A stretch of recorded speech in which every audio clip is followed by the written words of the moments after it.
Welcome to this special episode of Unfound. Over the next 4 Mondays, I will be presenting interviews with my assistants, starting today with Karie. We cover her background, how she became acquainted with Unfound, and work she is currently doing behind the scenes on an unfound disappearance. And we cover a lot of other topics as well. But before our interesting talk starts, I'm sending out a request to all of you.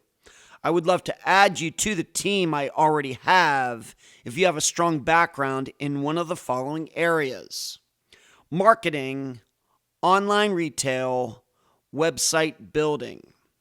If so, email me at unfoundpodcast@gmail.com, in which you tell me a little bit about yourself while also giving me a quick rundown of your experience. This would be a volunteer position, but as any of the current assistants will tell you, all I ask of any of them is to devote a couple hours a week to whatever their expertise is. That's it. Okay then, the interview. I'm so happy to have next or first, depending on the order that I'm going to play all of these, Assistant Karie. Karie, welcome to the team episode. Hey, how you guys doing?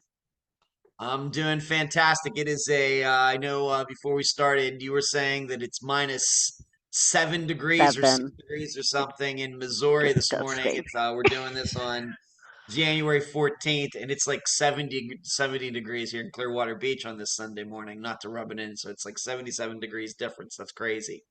But That's Karie, it's disgusting. great to talk to you. Yeah. Yeah.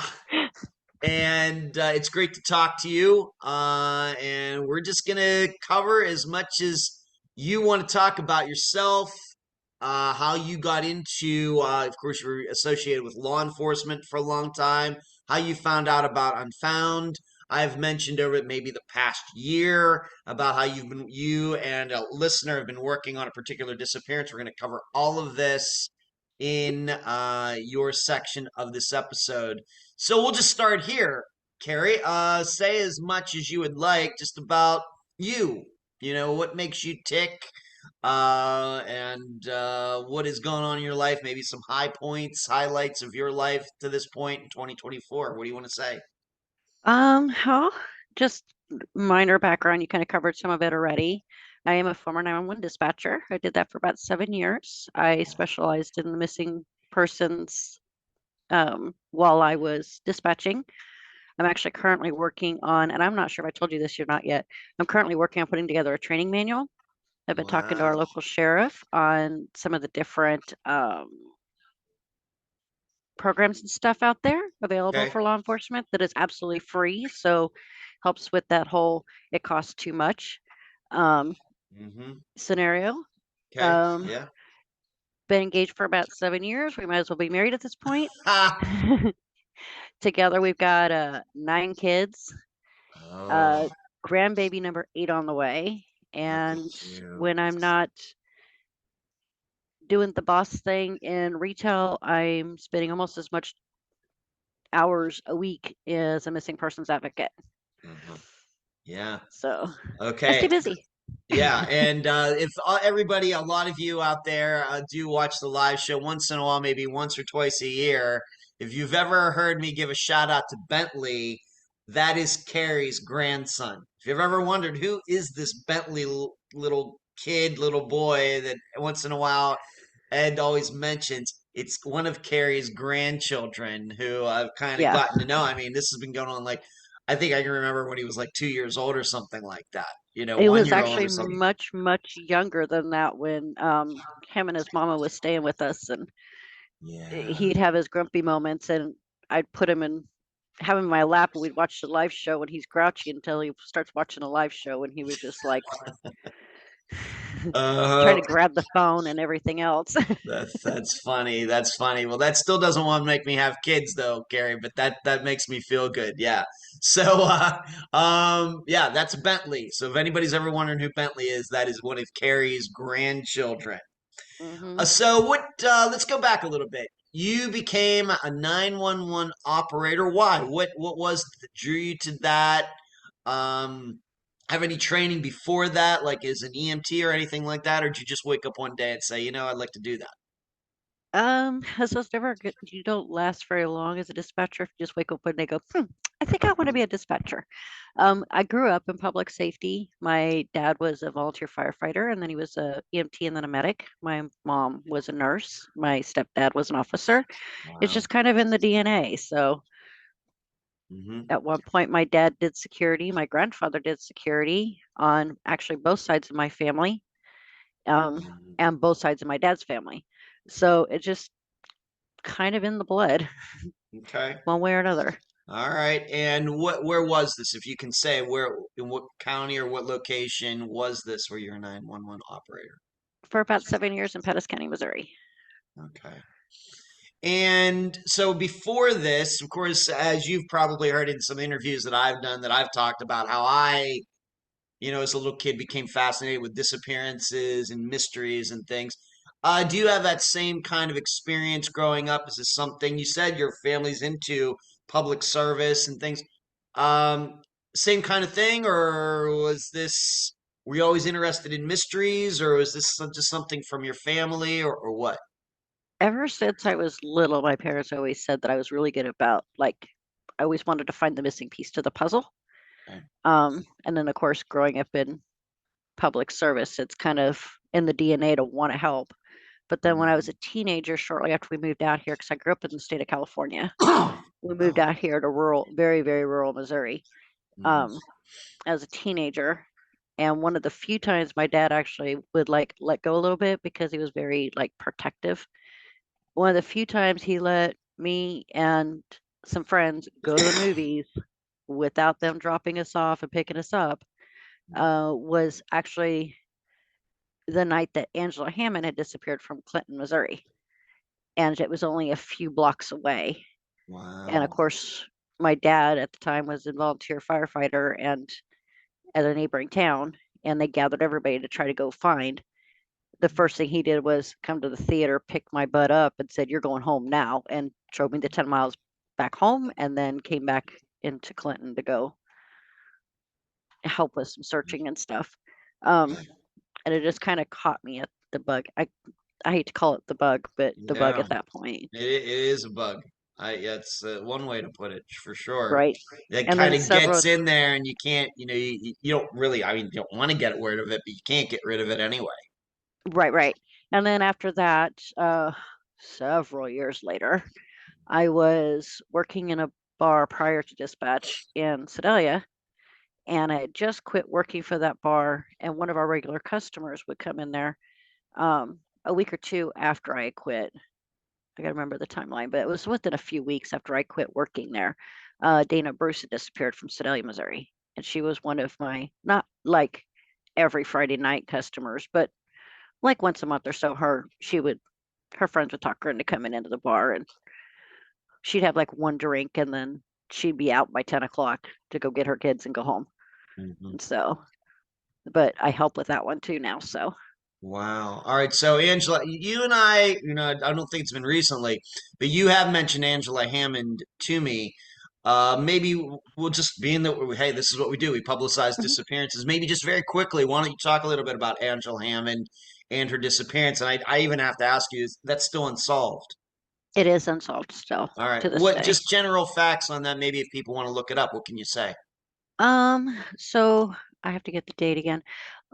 The long and short of it, there's a lot to it, but the long and short to it, she had been with friends that night, and then they didn't have a home phone. So she went to a local payphone there in Clinton, it was just off the square. There used to be a grocery store there many moons ago.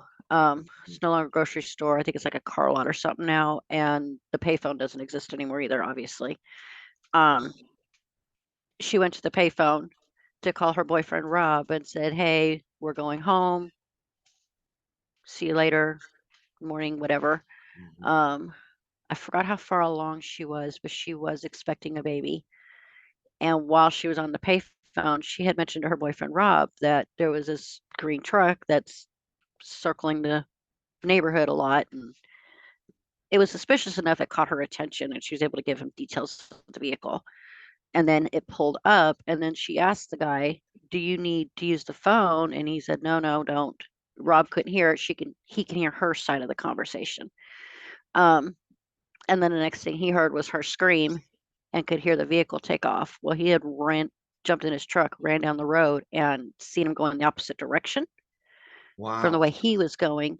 He turned his vehicle around and went to go chase him, but unfortunately, he was going a high rate of speed when he dropped the vehicle in reverse and went to go chase him. That he didn't make it very far down the road when the transmission went out in his truck, and no one has seen or heard from her since. Wow. And how old is this disappearance? This is pretty old. Let's go back 80s. Oh, yeah, give me a second. That's fine, Carrie. You don't have to look up Early it. It's been 90s. early 90s. Okay. Yeah. Okay. Early 90s. And so it's still unsolved. And that's something that affected you. And you were actually out that night when it happened. Yeah. I was just a Wow. few blocks away. April 4th, 1991. All right. Thank you. Okay. Still unsolved. Hmm. Any suspects ever named in that disappearance? Or and I have to ask you. I mean, we're only going by this boyfriend's word. I mean, is he a suspect or what? No, he was cleared. Okay. He was at home babysitting his little brother when he received the phone call. Okay. Um, so he was cleared almost immediately. Um, the only other updates that has been released since then was a couple years ago. They released this letter that family had found, and it reminds me of something I had seen in movies years and years ago. Like they would take the letters out of newspapers and then glue it to a piece of paper Oh, to spell out. wow. Yeah, And that is they various 1970s crime they stuff. do Yeah.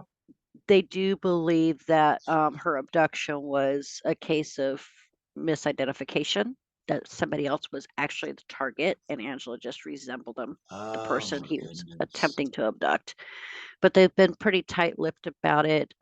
Obviously, the family's never going to stop looking, but I don't think they've been like totally vocal about a lot of stuff. Okay. All right. And have you, being that's like in your area, have you gotten to know them? You know, of course, we've never covered that disappearance on Unfound. Maybe we should think about doing that for 2024. Have you gotten to know people in their family or? I have not, unfortunately. Okay. I didn't live in Clinton. I didn't go to school in Clinton. Okay. Um, I lived where I lived at the time. I was 10 miles from Clinton, and I was 7 miles from York, but then it was another 7 or 12 miles past that of where I actually went to school. So we went there and did the whole 90s cruise the strip where you just literally drive around I the remember it too. courthouse over, Absolutely. hang out Yeah. and jam music. And Yes. that was about my. I remember that time well, for sure.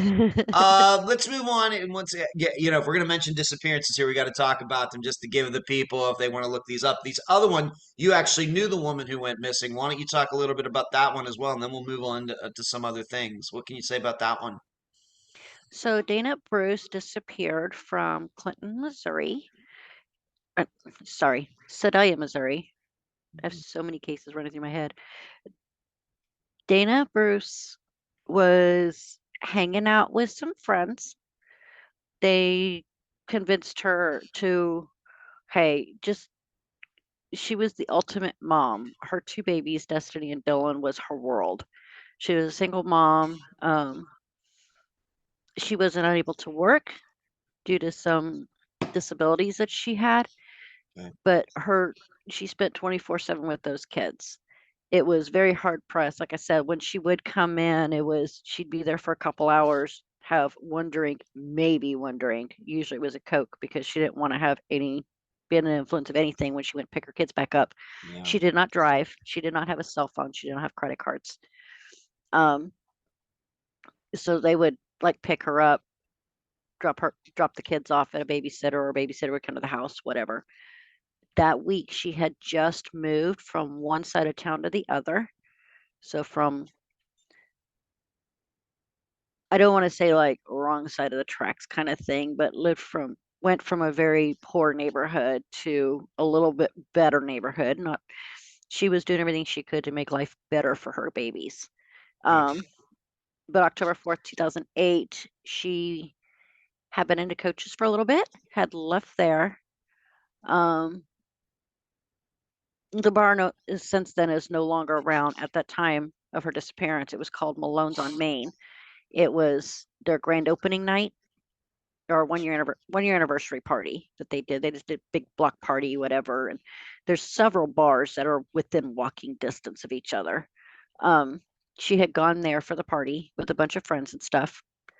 There's rumor that she had actually left Malone's, went to another bar called Chez Wynn, which I believe recently closed, left there, went back to Coaches, went to another one at the time called Barb's East End, and then back to Malone's.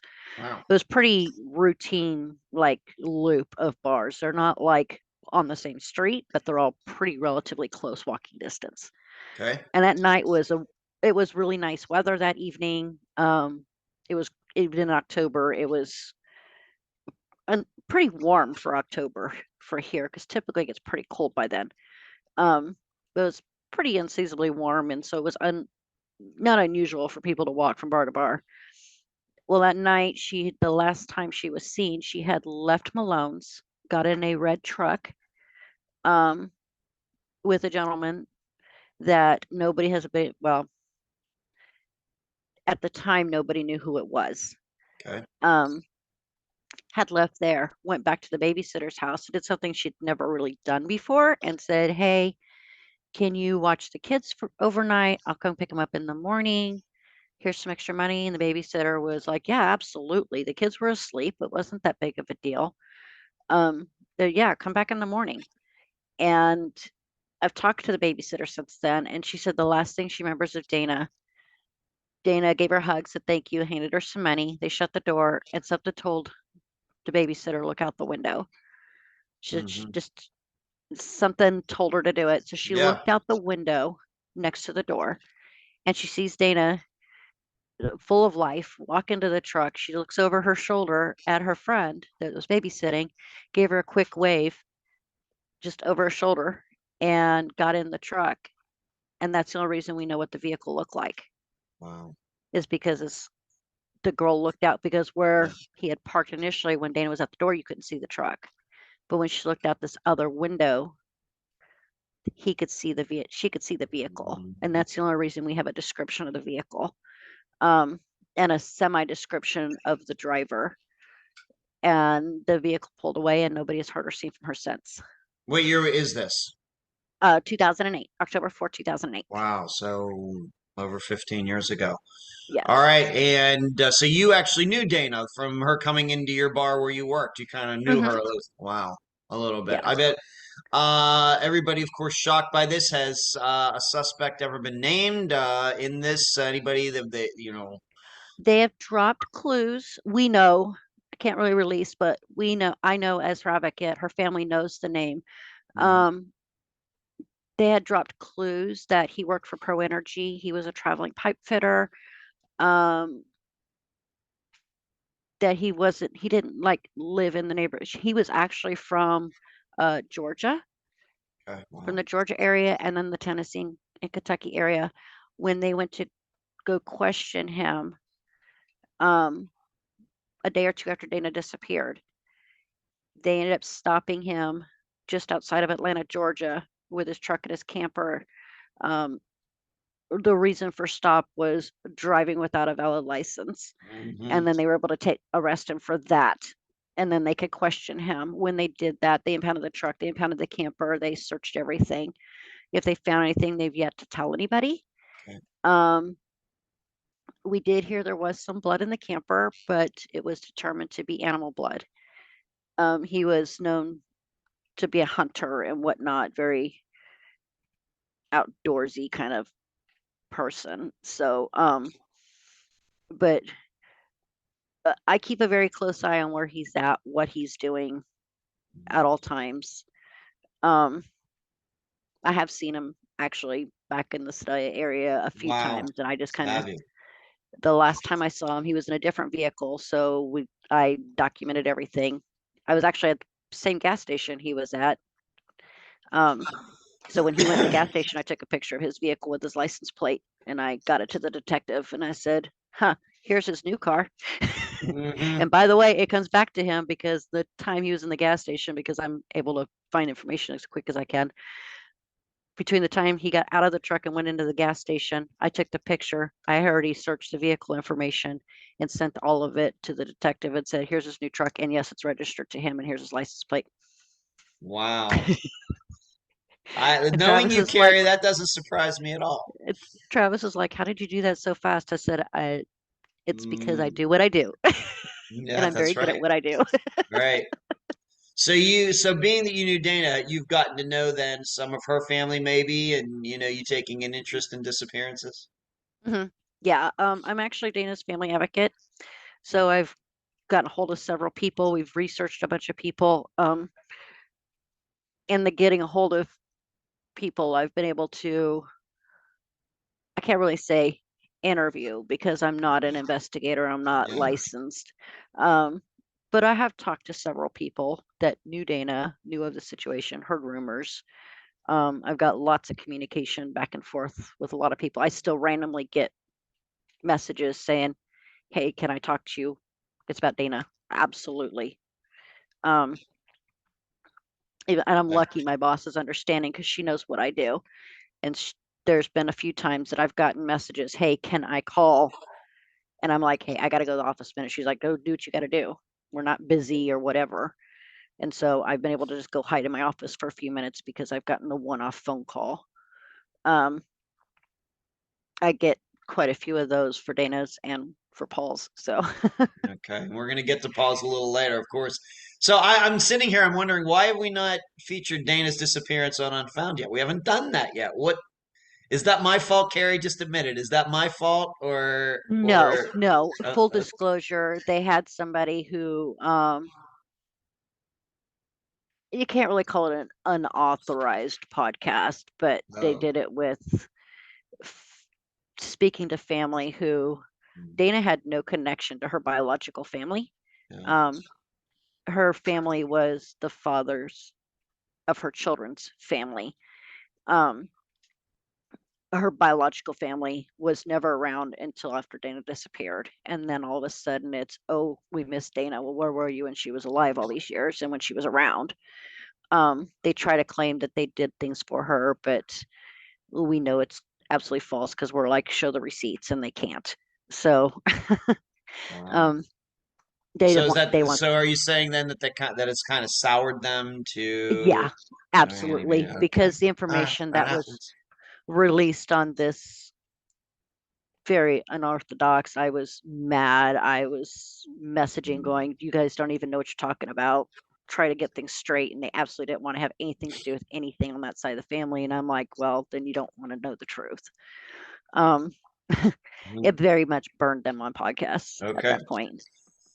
Well, don't mention the podcast, but how long ago did did this come out? Just A couple of years ago. a couple years ago. Okay. Yeah. All right. Well, that sucks. Sorry to Hmm. hear that happened for them. Okay. Well, maybe 2024 is the year where they change their mind. Of course, I'd certainly like to feature both of those disappearances, the Angela's and Angela, right? Angela Hammond and Dana Uh-huh. Bruce's. Maybe we can get both those done this year. Maybe if things maybe go in a more positive way. Okay. So then going back to Angela Hammond, that was like your first experience with disappearances, like like becoming, oh, there is this thing, missing people, and Yeah. these things happen and they go unsolved. I mean, we watch things like Unsolved Mysteries and whatnot growing up. But that's TV. Yeah, And sometimes it's hard to, you see it and you realize what's going on, but it's hard to actually comprehend that these are real life people really going through these things. And the dramatization of it and all that, it's really hard to put together what families are actually going through unless you're like side by side with a family member going through it. right. So That's right. What year did you become a 911 operator? What year was I started November of 20, let me think. 2010. Okay. Yes, November 2010. It's about my house in Okay. October 2011. All right. And how, just off the top of your head, I don't think I've ever asked you the question before. How many missing persons calls did you get, would you say, as a 911 operator? Maybe, not until, but maybe per week or per month or something. What is your best recollection? So it wasn't something that happened frequently in my area, fortunately. Um, in fact, if you go on like Missouri Highway Patrol website, I bet there's at best 3 cases on there, and Dana's one of those 3 for my Okay. area. Okay. Um, I've not been on it in a few weeks, but I bet at best Yeah. there's like 3 Not many. cases. Um, but when they came in, they were most of the time either someone's children had run away because they got mad at mom and dad, and we found them within a couple of hours, or one of the nursing homes, someone with memory care issues would just Yeah. elope from the nursing home, and we got a couple are like out in the county. They're not in town. Um, excuse me, my dog wants my attention. Ah. So they're not in town, so it's harder to find you when you're out in the county. They're like on multiple acres. And so we would get the occasional phone call. We had a patient elope. And so we'd go out and search, and we'd do the entry and all that stuff. Um, I can only think of 2 or 3 that turned into anything like very serious. One of them, Mhm. I was literally seconds away from activating Amber Alert. I Wow. was literally the paperwork, because we take the information and then we send it off to Troop F with Missouri Highway Patrol, and they make the determination. Yeah, you have everything you need for an Amber Alert because there's very strict Mhm. requirements. Yeah. Um, so I was literally had the paperwork and getting ready to press start for the fax machine to fax it to Troop when they found the kids. Wow. Um, so that one was a kind of a big deal. Yeah. Sounds like it. Yeah. So fortunately, the children were found. They were recovered. They were safe. They didn't make it out of the county when we found them, but it was a pretty crazy ordeal. Yeah, I'm sure That it was the was. biggest one I can think of. We had another time that we received a call that an ex-boyfriend had abducted his ex-girlfriend at gunpoint, and they could hear yelling and screaming, blah blah blah. We ended up finding him, and that's absolutely not the case. They had a verbal disagreement. He didn't abduct her. She willingly got into the vehicle. There was no gun involved. It was just a neighbor saw something small and made it huge. But and Mm. sometimes that happens. But I'd almost rather someone make something too big of a situation than not give you enough information and find Yeah, out it is a big deal. Be prepared right, and for the right, prepare for the worst and hope for the best. right, right. This is a situation, though, being that we do our disappearances and unfound is this isn't something that you, when it comes to in particular, of course, you're getting calls for like fires and all sorts of things Hmm. at 911, but you get no specific training regarding disappearances, like what questions to ask. This is kind of just something that you just have to, as a human, just kind of maybe inherently know what to ask, or how would you explain it? And when you're getting the information and trying to gauge how serious this is and everything, what is the standard for you as a 911 operator? So it varies from agency to agency. A lot of agencies have what's called flip cards, where you go to a certain section in this flip card for, say, abduction, and it gives you a series of questions to ask. And based on the answers to those questions, determines if you go to another card or whatnot. And they give you a list of Okay. questions. Okay. Unfortunately, at the time, for the agency I was working at, um, they've since upgraded everything. They've got a new sheriff. Everything is like new now and better. Um, at the time I was a dispatcher, though, at the agency I worked for, we didn't have those things. So you just kind of have to take what you hear in the background, what the person is telling you. If something just doesn't sound right, it's a lot of intuition. Um, if they're saying one thing, but everything around them sounds completely different. Oh no, I'm sorry, it was a mistake. I pocket dialed 911, but in the background you can full on hear someone throwing dishes across the room. You know it's not an accidental pocket dial. Um, Yeah. so you just Right. start kind of walking through the just yes, no questions, or if you can't talk to me and you have to put the phone down, don't hang up the phone kind of things. A lot of it is just straight intuition, and from your intuition, you kind of know what to ask in most cases. Right. And but then expanding that to all the other calls that you get a 911 for, it's all kind of the same thing. Like you said, you have like this flip cards, and then you kind of just have to go by what you as a human know about the world, kind of put Um, together. it's the same. It's based on agency. Some agencies have flip cards for everything, or a program called Pro QA, which is basically question answer program. You plug in the answers, it tells you the next question to ask. Um, my agency didn't have that for anything. So I was just Okay. one of the calls that makes me know that it got it for me. It was shortly after I was released from training. We had some pretty heavy rains, and there's one area of our just outside of town that is known to flood. And this guy, knowing that it's prone to flooding, still tried to cross this low water bridge and was Yeah. out there floating away. And fortunately for me, the caller was very calm. In fact, he was laughing and joking the whole time. He's like, what's bad is I could see my fishing rods in the back of my pickup truck and I can't get to them. If I could, at least I'd be entertained. And Oh my. fortunately for me, because I internally was freaking out because one of my fears is drowning. Mm, So for one of my first big calls to get solo, because I didn't, when I was dispatching, there was just me. There wasn't another person. I took okay. the calls, I dispatched, I did it all by myself, and sometimes for multiple calls at a time. And then you got the one off deputy who knows you got the crap hitting the fan and County, I'm doing a traffic stop. No, no, you're not. Ah, I'm a little busy right man. now. Uh-huh. They used to So like to challenge me. I guess we have to understand where you're working here. Not a very populated area. It's not like you were doing 911 operations in New York City. It's a sparsely populated area of Missouri. Right, right. Yeah. Okay. So the town, which is this county seat that I was Mm. working in, I worked for the county, but the town had their own 911 center. They had their own dispatch, police, fire, ambulance, everything. Well, we shared ambulance. Where I was at was very rural, so it was law enforcement was the sheriff's department, and then I had Ridge Lamont,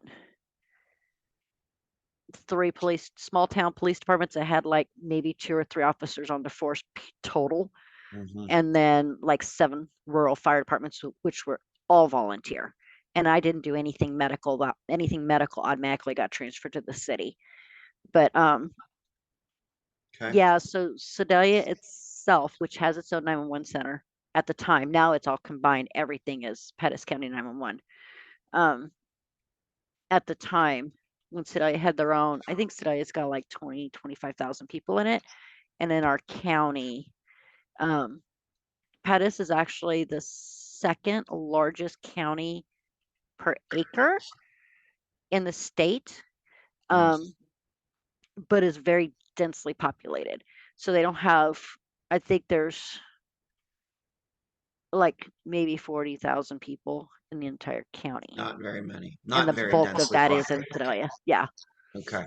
Gotcha.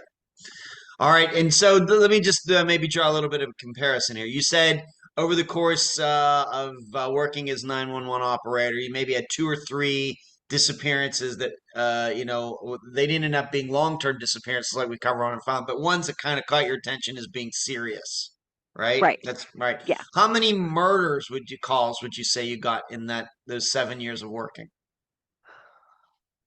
roughly? Three or four. About the same. Yeah. About the same. Hmm. Okay.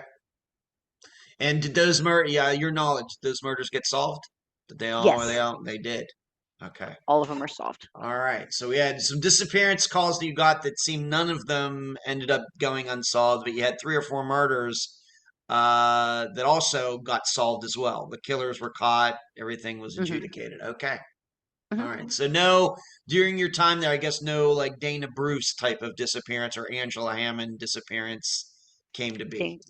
No, Dana is the longest standing disappearance in Pettis County. Okay. All right. Interesting. Okay. What exactly, if you can say, what exactly happened? You did that for 7 years. Was you even said, was there a little bit of burnout? And this kind of leads us into, you have this police experience. Of course, I talk a lot about police officers have some complaints about how they Hmm. handle disappearances. What can you say about maybe then what ended your 911 operator career? And then talk about your, of course, you had a lot of experience dealing with these people, what you think their attitude is toward disappearances and some of the problems and everything that I've talked about, your own impressions. Let's go to that. So it's going to sound boastful and it's not intentional. Only 1% of the population can actually be a 911 dispatcher that has the mentality, the mental capacity, not mentality, but the mental capacity to be one. What did you just do, dog? Sorry, my dog just knocked some over, scared crap out of both of us. Uh-huh. Only 1% of the population could actually have the mental ability to handle being Hmm. a dispatcher. Um, it takes a very, very specific type A type of personality and mental focus to be one. Um, Most people don't make it a year. The ones that do don't typically make it more than 3 or 4. The fact that I made it 7 was pretty good. I mean, don't get me wrong, you got the one off that does it 16, 20, whatever years. Um, but most people can't do that. So it was a lot of mental burnout. I had to step away from my own mental health and then find Wow. another way of helping. So, um, Okay. but as far as the difference from agency to agency, I have the last year or two has really opened my eyes because I'm fortunate to live in an area that my officers care. They care deeply. They will not give up. Um, which is why we have like little to nothing unsolved in our area because they care, because they want to work on it. If they don't know the answers, they're willing to reach out and get the answers. Um, I'm lucky in that aspect, Okay. but I'm learning that very few people are as lucky as I am. I guess I made me very naive to what a lot of agencies are like. Um, Mm-hmm. and I'm learning that more and more over the last couple of years. You got agencies that will give the shirt off their back to help a victim or whatever the case may be, or burn themselves to death trying to get information on how to fix a problem. And then you get other agencies that just don't even communicate, they don't care. And that the first time I had that agency that just didn't care, it literally broke my heart. Jill was just like, Karie, I don't, how are you so surprised? I'm like, how are you not? Right. Right. This goes to the Paul Sanders disappearance that you've been working on that we're going to get to, right? That's what you're Well, talking that Brandon's case as well. I mean, several, yeah. about. Okay. Right. Okay. Because probably by the time everybody hears this, they will have already heard an interview that I did with a brother of a missing woman who was told by police, "Oh, we're going to solve this in like 3 or 4 days. Don't you worry about it. Don't you worry about it." And here we are 10 years later, and nothing's been done. Doesn't. We wonder how these things happen. And this is kind of Mhm, the thing I'm asking you about, your insight, being that you've gotten to know people in this work so well. mhm. So I could say a lot of it is burnout, I'm sure. A Mm, lot of it is the lack of resources, um, lack of education, and you don't know unless you know to know. You know what I mean? You don't know that there's those things out there unless someone says, "Here you go. This is what you can do. This is," and it's one of those things that I'm trying to work on is putting together a training manual for different agencies. And I was telling you, I've been talking to our local sheriff. I said, "Hey, if I put this together, will you be willing?" He's like, "Yeah, absolutely, Karie." anything to give my guys some more training, and we'll invite other agencies around. So hopefully in about a year or so, I'll have some kind of training together. But there's people out there that just doesn't know things exist. Like they don't know what NamUs is. They don't know about the Doe Network. They don't know that how many quote unquote armchair detectives have helped solve cases and stuff. Yeah. And they're so stretched thin because they have so many cases themselves and they have very little help. So a lot of agencies are just officers are just burning out hand over fist, and detectives and everything, that you got people leaving faster than you can hire on. And so I think a lot of it is burnout. And when you get burned out, you just stop caring. Yeah. And I think that's just human nature. Yeah. So, I was recently speaking to an she's retired now, FBI agent, and just to give you an idea what I'm talking about, she actually admitted that she worked on a case where they wanted to. The FBI actually was interested in. I don't know if necessarily think it was a disappearance. It might have been an unsolved murder or something, but they wanted to take an interest in it. And the local police would not allow them to look at the files. And later, that she found out that it was because the local police were afraid that the FBI would discover something that they missed. mhm. They were afraid. They were afraid the local police, or maybe it was state police or something, were afraid they were going to get shown up. That's why they wouldn't allow other people to look at the file. I mean, that blows my mind. That's crazy. Some of it is ego, and some of it is lack of wanting others to know their inadequacies. And it's not fair to the families and the victims of the victims and the No, victims' certainly not. families. Um, Sometimes you Certainly not. just want to shake them and say, you know what, put that ego aside because that's not as important right now as just find them. A lot of families, especially cases that's gone on for long lengths of time, the one thing I hear the most from families is, we don't even care if justice happens anymore. We just want a place to go and mourn our loved one. We just want them home. Yeah. I mean, when they've been gone that long, at that point, they don't even care if it ever hits the court system. They just want the person found. The not knowing, are they dead? Are they alive? Because you can never, even though you physically know that they are no longer on this earth, there's always that little nagging part of you going, but what if they are alive out there? Right. And they don't even, a lot of them don't even care about justice anymore. They just want their loved one home. Justice is just a All right. bonus. Yep. A lot of guests have said I'm perfect. I believe it's a murder, but I'm even allowed. I'm willing to let the murderer walk off as long as I could find out where our loved one is, where this person was put. That's very common. Hmm. Hmm. It's very I very think it's common. their mind's way of just coping with the situation. You know, this person would never leave their kids. They would never leave their job. They would never leave what they've got, these goals and they're working on them and they're so close, and that they would just never just quit that and walk away. That's not in that person's nature. But I think a victim's family's way of coping is always having that little nagging piece back there going, well, maybe they're okay. Maybe they're alive. Maybe they just don't want to have anything to do with you, even though you know that's not their nature. Yeah. It's it's that's the hard part for them, is just the not knowing is the worst part. That's what I'm hearing every time. That is the worst part of a missing person's, Yeah. is the not knowing. Right. Let's move on to this. How did you first hear about the podcast known as Unfound? So I was working from home, and that dispatch brain of mine, which will never ever go away. I'm Hmm. very ADHD, very much so. Like caffeine calms me because I'm that hyperactive. I know it. My brain is that backwards. I always have to have something going in the background to be able to focus on what I'm doing. And I had just started hearing about podcasts because I live in Podunk, USA. I don't hear Ha! about all these cool things real quickly. So I just Ha! started hearing about podcasts. And so I literally got on Google and I just Googled true crime podcasts. And Mhm. there was a few out there. I listened to for like a half an episode and I said, nope, can't do it. But I didn't give up. I kept trying, and like Unfound was like the third one I think on the list. So I listened one day, and I think I've been with Unfound almost as long as Unfound's been around. I think you're right. I Been think here a you're right. while.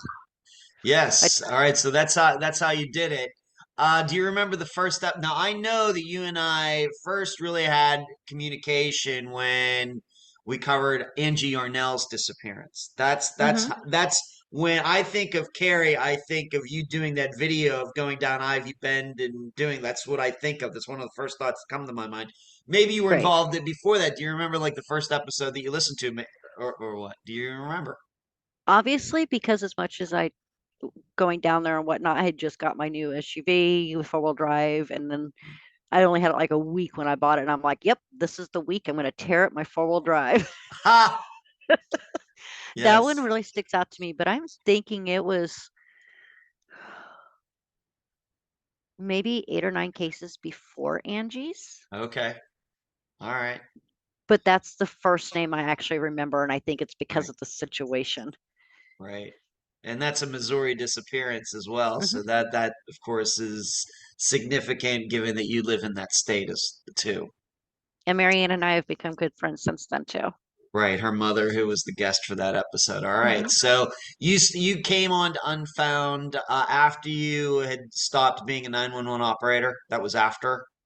Yes, About after. Okay. All about a right. year or so after, probably About maybe a year. two. Yeah, because Angie's disappearance, I think, episode came out in 2018, somewhere in there. So that would all kind of, I think that all that timeline kind Yeah, of, it's about a year, year and a half after, because I think Tim and I started seeing each other in 2016, and so right, he moved out here in 2016, early right. 2017, and I quit dispatching shortly after he moved out here. So 2017 is when I quit. So 6 months to a year. Yep, that I think that all works out then. And then I hmm just, like I said, I remember you contacting me saying, "Hey, I can go down there and do some video," and I was like, "Yeah, let's get it done. Yeah, that's fantastic. Let's go do it." And I think that video is up on the YouTube channel. It is. I It's saw up. it here not too long ago. I Yeah, looked. it's up there for everybody to see, and that was done. That if anybody wants to now know, if you, of course, I hope everybody goes to the YouTube channel. If you've ever seen that video, Karie is the one who took that video to show where that all happened and where Angie lived. And of course, if anybody forgets, Angie's disappearance is one of the rare ones where her husband was actually charged. He went to jail. He's out of jail, and she's still missing. hmm How that happens, I don't know, but that's what happened. Of course, he claimed that she fell off a balcony or something. And Backwoods prosecution. yeah, Because even though Pettis is pretty remote, Morgan County's worse. Hard to believe. yeah.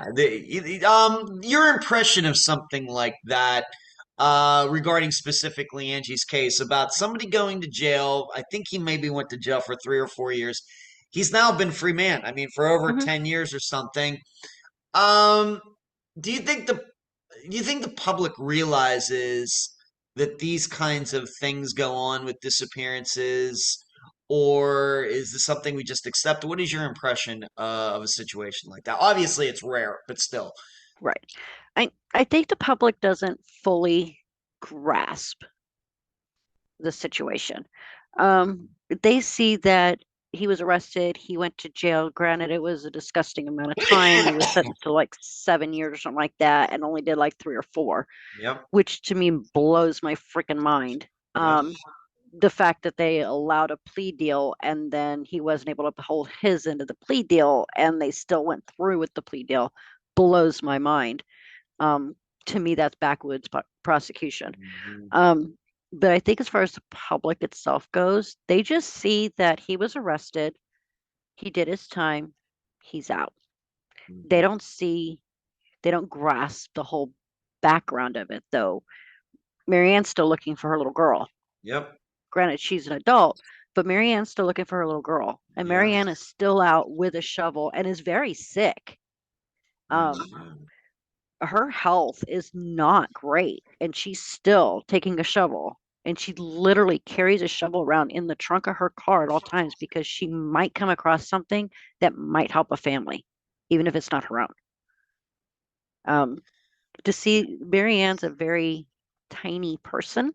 We Yep. went to um, her vigil here just a few months ago. They did a vigil for Marianne or for Angie, Um, I've talked to Marianne a number of times. Obviously, I've seen pictures of her or whatnot, but to see her in person, she's a very tiny person. And that I already knew she was an incredible woman. She does incredible things. She was one of the founders of Missing in Missouri, Missouri Missing. Um, she's done out of her own pain came greatness, and she's an amazing woman. But to see how tiny and how frail she appears to be, and then to fully see how sick she really is, um, And her it's husband that's the died just a few years ago, right? yeah. He died It, after she was actually on that episode in 2018. Yeah. yeah, I think he passed away in like late 22. I think I could be wrong in the date. Um, So it's been pretty recent. yeah. Um, and then since then, she has gone through so much herself, um, in and out of the hospital and everything. Um, I'm always wanting to check on her, even if I don't like message her so she can rest. I'm always checking on her. Is she, how are you doing? Whatnot. Mhm. Um, that's the part that Joe Public doesn't get. That yeah, he went to prison and did 3 years. He served his time. Well, Yeah. meanwhile, the family is still serving a sentence because they don't have her. And anybody who wants to know, I'll just go through the general facts. Is he claimed that Angie, they were at their house, she fell off a balcony or something, hit her head, and Hmm. died. And then he said he decided that he was just going to bury her on his own. And he put her allegedly in this boat. He was going to go out to this island or something to bury her. And on the way, her body fell off the boat and he couldn't find it. That's his Right, story. right.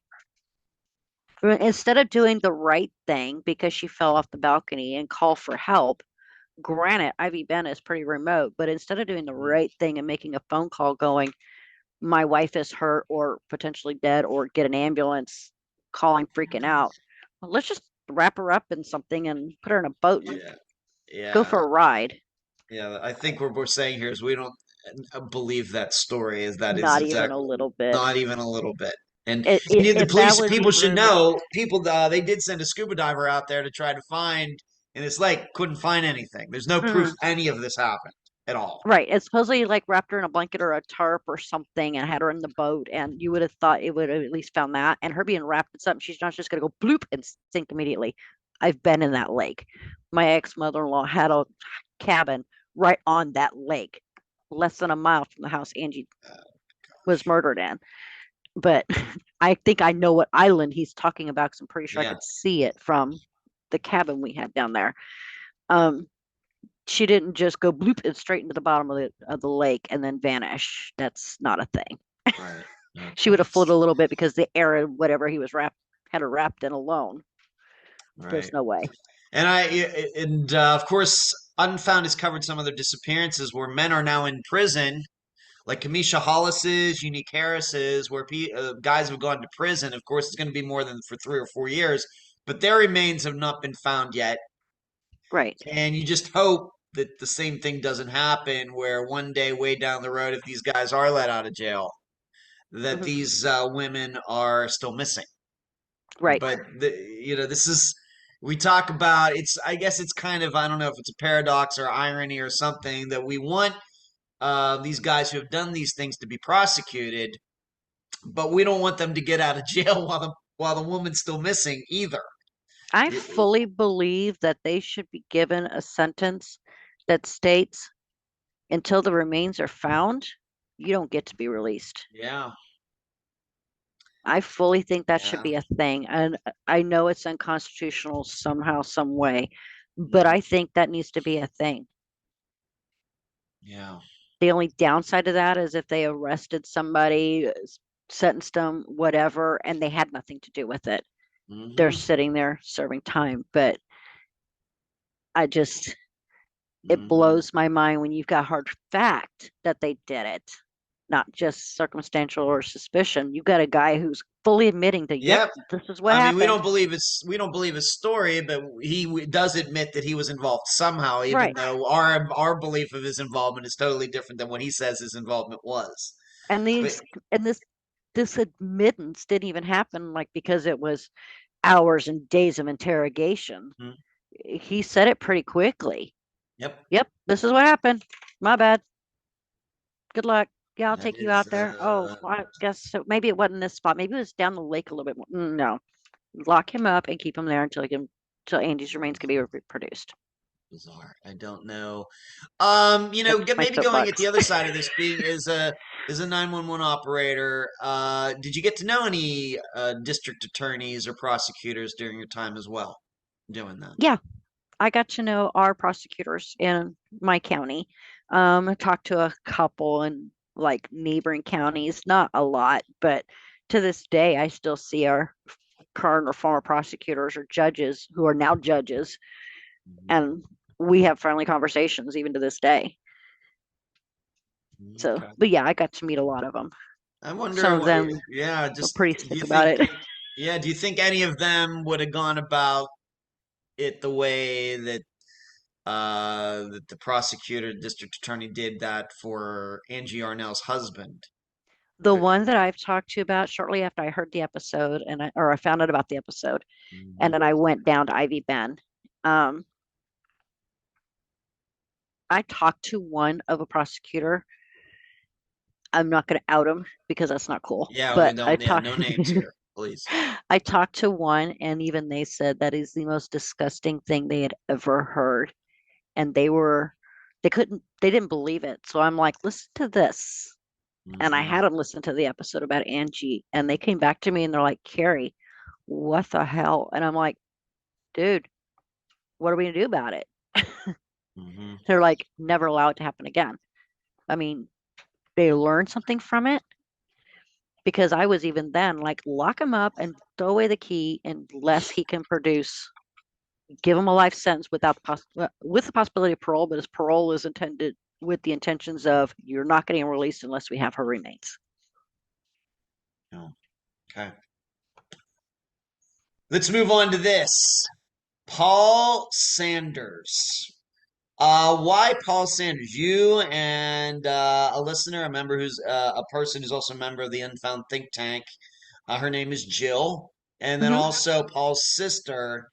Of course, this is a disappearance. I think that it came out on Unfound beginning of 2022, so it's been a couple years now. Mm-hmm. You three, of course, we can understand his sister being involved because she was the guest, but you and Jill decided to get involved in this. What was it? Of course, Jill lives in the area. You're in Missouri. What was it that motivated you to get really, really now very deep into trying to figure out what happened to Paul? So when it started out, um, I didn't know Jill had been messaging Jessica already too. Okay. And then I was messaging because what started out was her struggle to get Jessica's struggle to get the FOIA request. And it annoyed me. So I reached out to her and I said, my name is Karie. I'm one of the assistants with Ed for Unfound. I see you're struggling to get the FOIA request because at the time of the interview, she still even had his police report. Yeah. She was still trying to get it. She was fighting Misa. Um, I said, how can I help you? She goes, girl, the only thing I want right now is I want that report because I have so many. She goes, I felt bad because I kept saying, I don't know. I think. I'm pretty sure this is how it went. She goes, I did an episode, which I'm glad I got Paul's situation out there. She goes, but I don't know if I really had all the facts. And that frustrates me. Um, and I said, got you, girl. So I Ah, started harassing Mesa Police Department. And then Jessica had mentioned something about Jill was in the general area she is. and she'd been talking to Jill. And then I'm like, oh, well, then I can't remember. One of the three of us just started a group Facebook chat. Hmm. And subsequently, Jessica has taken a break from social media for a while, which is why you haven't seen her. Okay. She's doing okay. Um, Okay. but she just needed to kind of decompress. I'm like, you need to take care of you. Let Jill and I do it for a Mm-hmm. while. And that's what's happened. Jessica has taken a step back. She's fully involved. She knows every move we make. We get her opinions on everything. Obviously, we have a group text that we talk frequently. Um, but she needed a break for a while, which a lot of families need, and not a lot of families get the opportunity to do. So we told her, said, let Jill and I play bulldog. You sit back and eat the popcorn for a minute. And so that's kind of what's going on. Um, we went from not having a report at all to a lot of screaming and yelling at Mesa. Ah, I am fully convinced at this point, if I ever make it to Arizona, which I plan to get there hopefully within the next year, uh-huh. that I will probably be arrested as soon as my foot lands on the Arizona Yes. soil because I have caused such a stink. Um, if I can Uh-huh. show you, we went from a 78 page report. I had his binder right here. Oh, there it is. Just a second.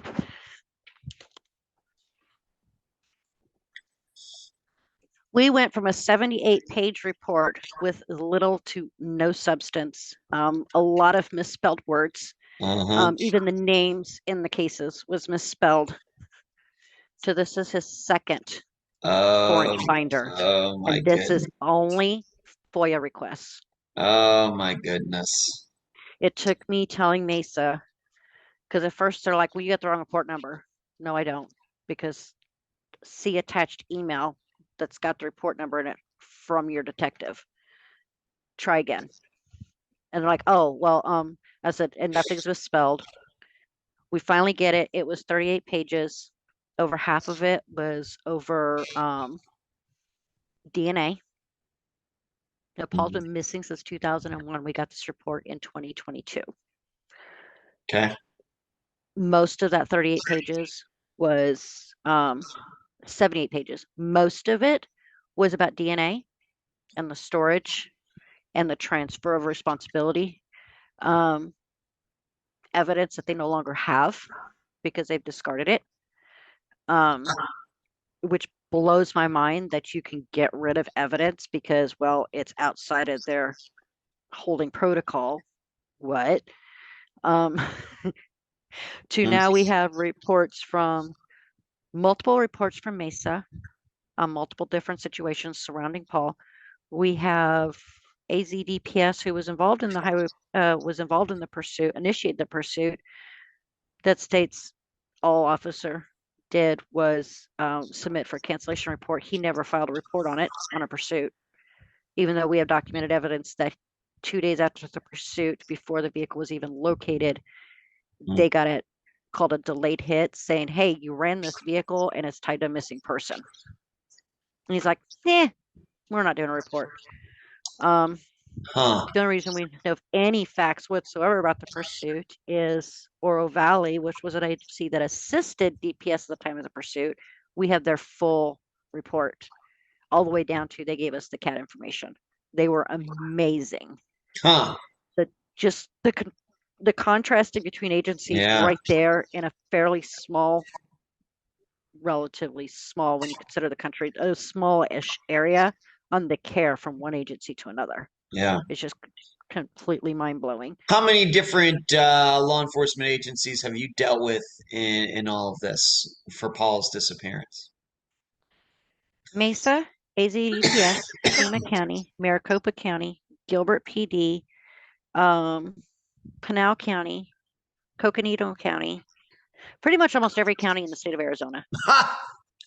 She was for those of you who can't see, Karie, she was counting. I think she got up to seven there with her fingers before she stopped there. So it's at least seven different Mhm. jurisdictions. Now maybe we need to. I'll set it up. This is a disappearance that happened 2001? Young man Paul Sanders. His truck was doing something, got pulled over, and before the officer could get up to see who was actually driving this truck on the side of a highway, let's just say around Phoenix, we'll keep this easy. The truck takes off. A pursuit begins, and the story was that they called it off because of a rainstorm that they all ran into. And that's why the truck, I'm going to come back to that in a second, Karie. But then, so the truck, whoever was driving, got away. His truck was later then found wrecked, not close to where the chase began and not close to where Paul was living with his father and others at the time. It was wrecked like on this back road, and it was like off the road. It was wrecked, and this is a disappearance, of course, that's still unsolved 23 years later. So that's kind of the setup. I urge anybody who hasn't listened to that episode, go listen to it. His sister Jessica is the guest. But a lot has been discovered since then. Just going to ask you a couple specific questions. Is that really the way the chase went down, that they called it off because of a rainstorm? What you can Not at determine? all. None of that about the chase is what happened. What So is the actual truth in a nutshell? What, as best as you can tell from the paperwork, that is what happened? So I have verbatim from Oro Valley, which was an agency assist. Oro Valley received a request from assistance from Arizona Department of Correction, Department of Public Safety, their version of the Highway Patrol. The vehicle was southbound AZ 77 from Mammoth, Arizona, which is just south of Globe. Well, Globe is where grandparents lived. The vehicle was traveling at a high rate of speed. The trooper believed that the driver was possibly under the influence of something by the erratic driving. Okay. Oro Valley got involved. They kind of joined in near Oro Valley and Oracle Junction. At Oracle Junction, one of the Oro Valley police officers put out stop sticks, told the other Oro Valley, the other Oro Valley officers seen the vehicle coming at a high rate of speed, didn't see the trooper, continued on the pursuit, thinking that maybe they got separated. The second Oro Valley officer had put out stop sticks, told the Oro Valley officer and told the trooper, which I'm not going to mention his name. I have it, but I'm not mentioning it. Yeah, no names. Told them, hey, there's stop sticks in the southbound lane at this location. Both officers acknowledged the stop sticks. The truck was able to evade the stop sticks and law enforcement pretty proficiently. And you got to remember, Paul only had his license 6 to 7 months at the time. We were able to confirm that. So there's no way he had evaded that well. The Oro Valley officer was able to evade the stop sticks. The highway patrol officer did not and stop sticked himself. Oh my goodness. That's when everybody stopped. And then the trooper got mad saying, well, I didn't know you guys were involved. And they're like, we was talking to you over the radio. Mm-hmm. From dispatch to dispatch. We can hear everything. That's where that's what actually happened. The vehicle had never come to a stop. It was believed at one time that that was so there was no stop. There was no stop. They never pulled this truck over to the side of the road and then the truck started again. That never happened. Never happened. Wow. It was simply because the truck was going erratically that the police officer decided to start following it. Mm-hmm. And the person maybe would not pull over, of course. And what about this rainstorm? Did it ever happen? There was no rainstorm. The rainstorm, so the pursuit happened on late evening of August 12th. The vehicle was initially located August 13th, but on mid-afternoon of August 13th and in the morning of the 14th, there was a rainstorm in the area of where Paul's truck had been located. So because of road and weather conditions and officer safety, I mean, you obviously can't send a responder into a situation like that because then you just have more people to respond to. So the 13th, the vehicle was located late at night. The 13th and 14th, there had been severe weather, so they couldn't get to the vehicle safely. And then on the 15th at 9 o'clock in the morning is when they all responded out there, as well as search and rescue by air and by land. Paul's father was out there, and Pima County was out there where the vehicle was located off of Reddington Pass. near Tank Verde, Catalina, and Bolita Ranch. Right. And I would just once again to keep this as concise as we can, people can go listen to that episode. Just understand though that since that episode came out 2 years ago with Jessica appearing, Jill and Karie have gotten all this paperwork that shows that what the family, at least Jessica, thought for the for 20 years is not exactly what happened. In fact, it's not even close to what happened. So, just keep that in mind as you listen to it. That'll kind of, and I did a map video for this as well.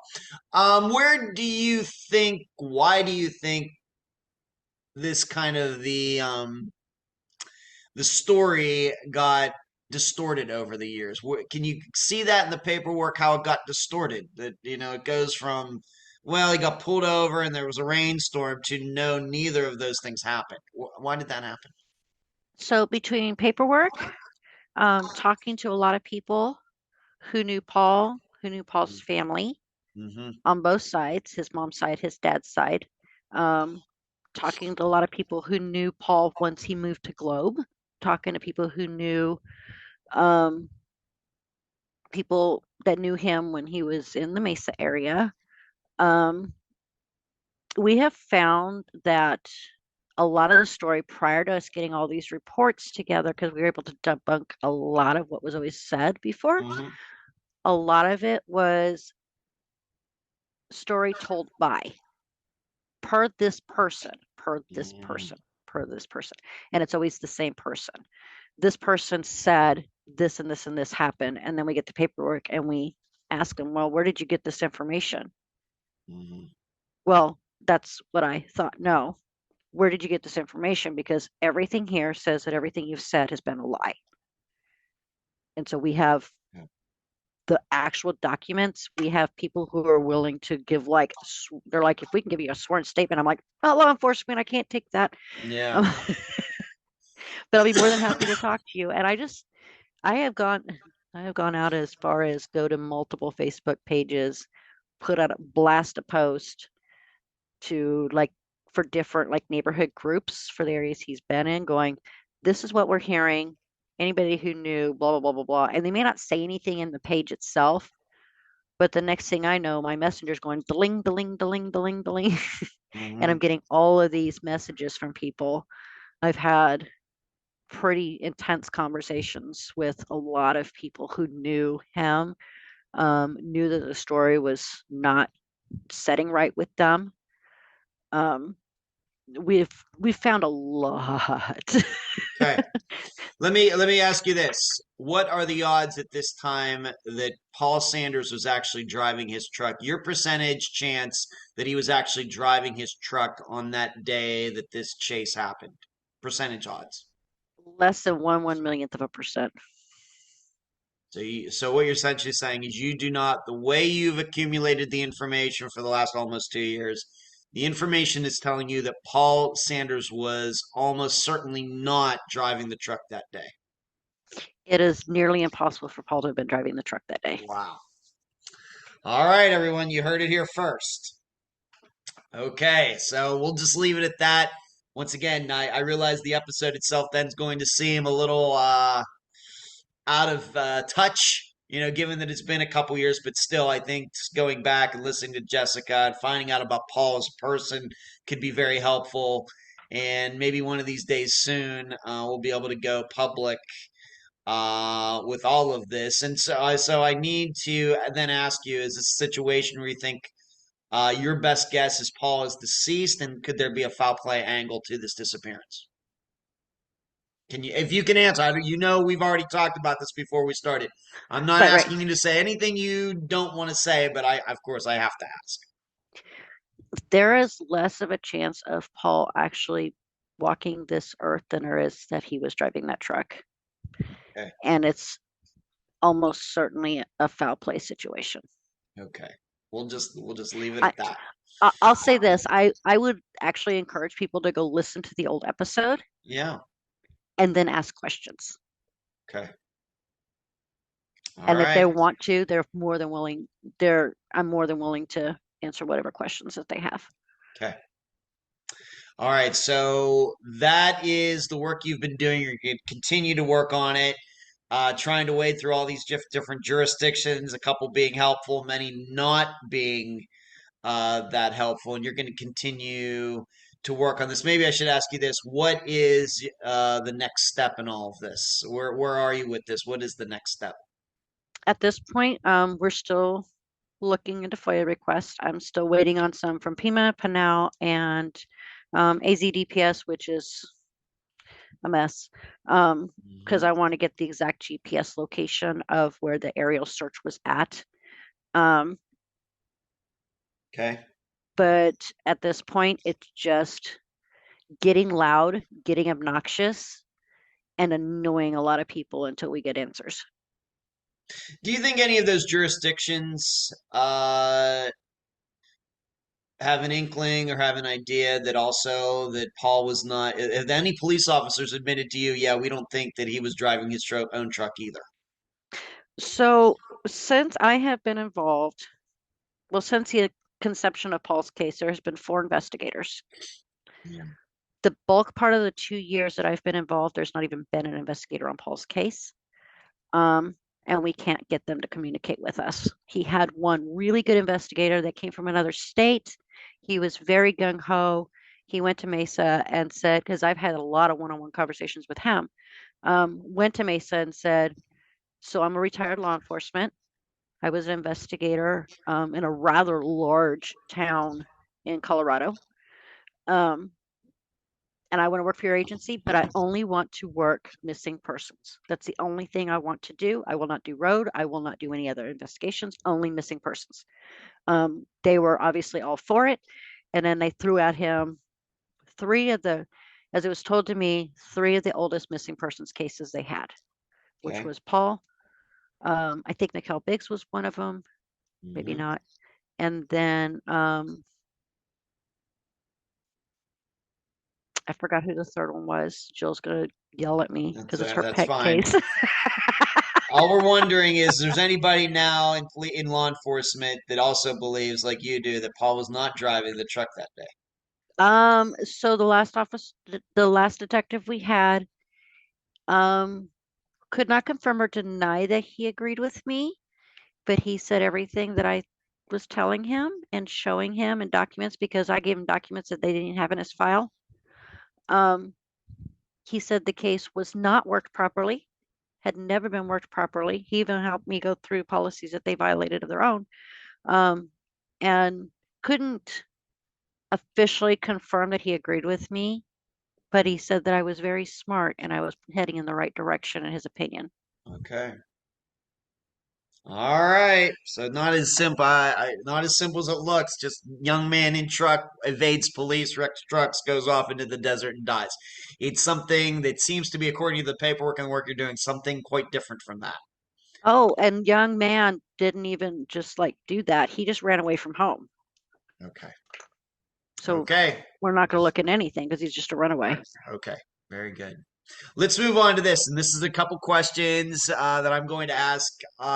Karie is the first of the team members that I'm interviewing. I'm also interviewing Emily, Cherie, and Eric. But Karie gets just a couple questions that I'm going to ask all 4 of them, so they get to offer up their opinions on 2 of Unfound's most well-known episodes.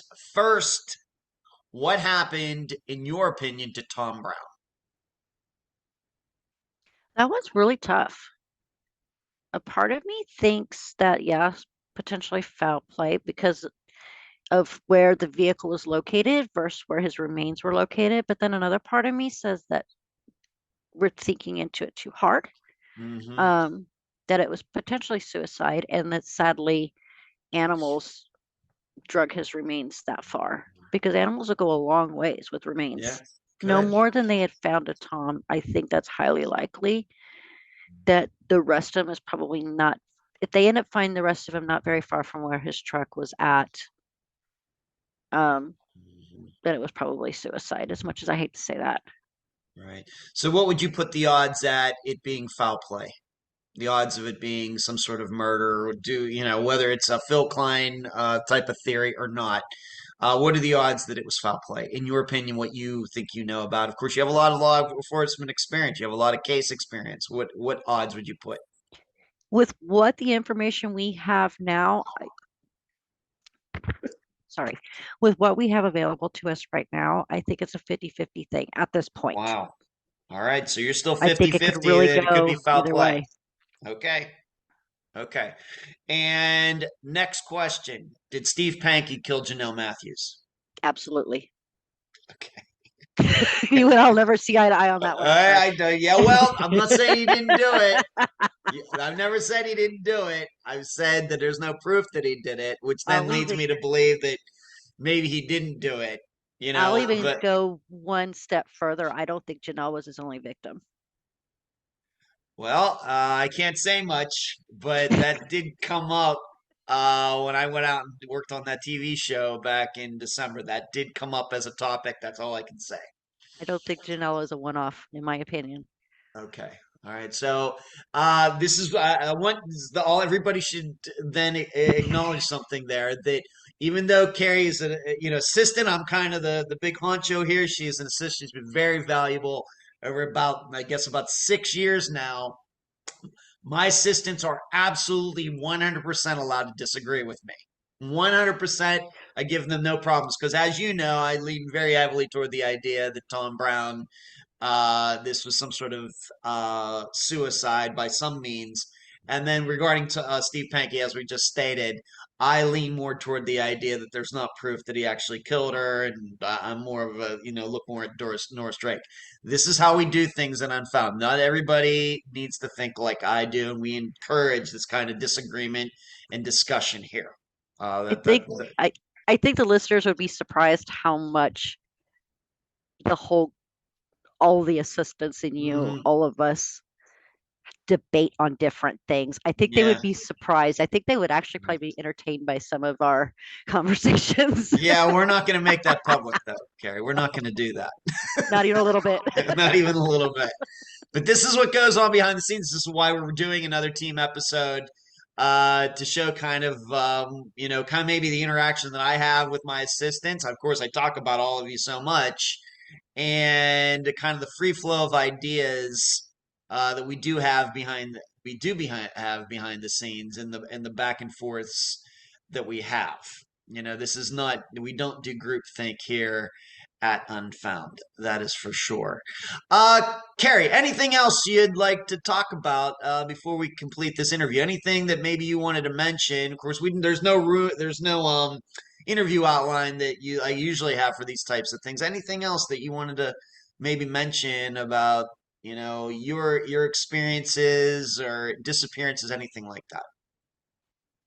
The number one thing I would like people to know is there are hundreds of resources out there that cost nobody a dime. Like NamUs. If your family member is not on NamUs and you don't know how to do it, reach out to me. I'll be more than happy to help you do that. I do that already. We recently just got not just Paul on the Doe Network. We got Dana Bruce also listed on the Doe Network. People just don't know these things exist. Be open to help. Be open to other ideas. Don't let group think sway you in any way. You got to come together with somebody somehow, whether it's a friend, a family member, someone from the team, like with us, and let someone look at your stuff and give you another perspective, because things will show up that you would never imagine. That's one of the things Jessica has said. She goes, I didn't even realize how much was even out there or available to me without you girls looking at it going, what about this? Has anybody looked at this? Has anybody looked at that? And I know we try to do that a lot with every episode. We ask the family, well, have you done this? Have you done this?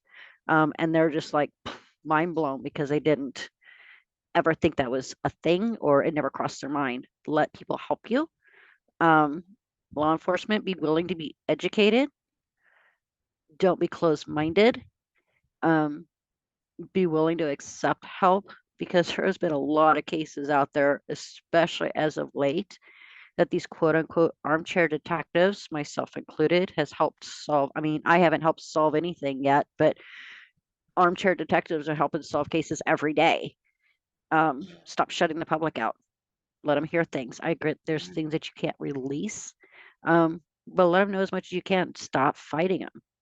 Stop saying, no, you can't have this paperwork. What is it hurting at this point? Like Paul's case, his case is 23 years old.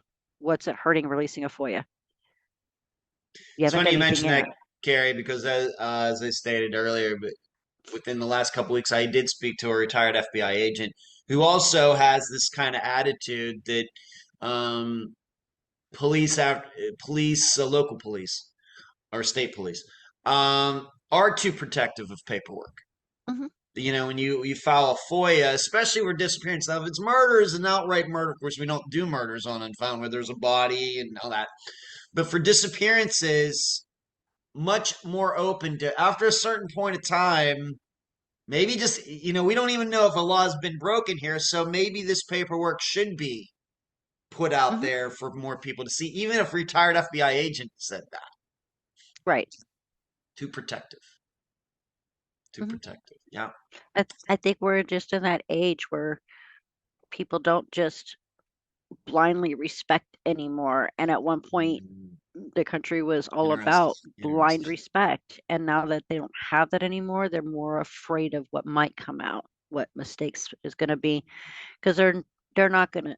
General public anymore doesn't just praise your good work; they scream about what you've missed. Yep. And I think that has a lot to do with why they're afraid to release. And that's one reason I think I'm able to get as much as I am because I appeal to that side. I say, look, I get it. I worked in law enforcement. I did this. I did this. I did this. And I kind of soften them a little bit. And then I go in and hit them. Yeah. So anybody dealing with Karie, watch out for that. She Yeah. saw you're paying so much attention to her left hand, you don't see that right hand coming. So You just don't fight watch fair. out. Watch out. No, when it comes Karie, to any helping final somebody. words before we complete this interview? No, just thank you. Thank you for what you do. Thanks for allowing me to help do what I do. Yeah, Um, really enjoyed it. as mentally draining as some of this really is a lot of help personally to Hmm. my mental health. This is how I escape what's going on around me is by deep diving in for somebody else to assist other people. It's just my nature is to help. Thanks for giving me that kind of trust. Oh, you're very welcome, Karie. And thanks for doing this interview. I think everybody really enjoyed hearing from you and getting to know you a little bit, knowing your extensive background and all the work that you're doing. A lot of it just on your own, in your own speed time. Mhm. Really, has nothing to do with Unfound. Of course, the Paul Sanders disappearance, but that's all you're doing. I'm not having anything to do with you. You and Jill just kind of report to me once in a while. This is We just took something that you're. whole episode, tied it in a knot, didn't we? Yes, you did. You made it. You made it your own, and dare I say, I wish more people would do that.